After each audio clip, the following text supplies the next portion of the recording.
You cover Apple in particular, Dan. Were you braced for this sort of move? Is there much argument? I know that we see it on the App Store, but is there much argument in general that Apple is in some way anti-competitive?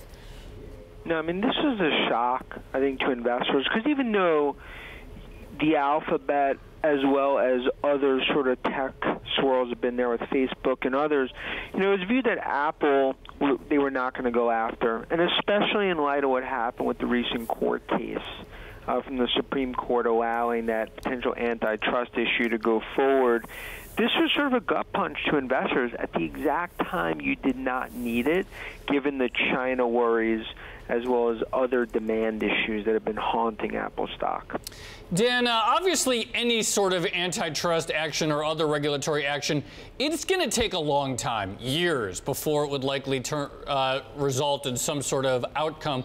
But in the meantime, with it hovering over big tech companies, could this cause them to change their business practices in some way, maybe get more skittish about entering new areas for fear of abusing their position, maybe get less inclined to make purchases of smaller companies? Like, could there be ramifications in the medium term even before any action comes to fruition?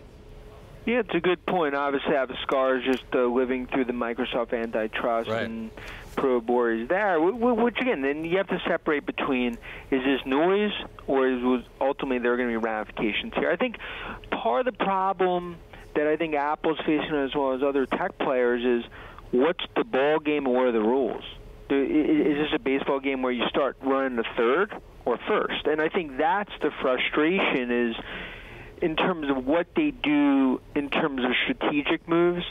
Do they try to keep it close to the vest? I do not think this changes their business models. I do think in the near term, the bark's worse than the bite.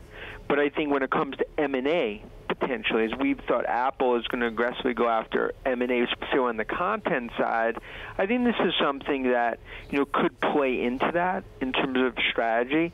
But ultimately, this is something that I don't even think within Cupertino they were expecting, and I think the timing is surprising.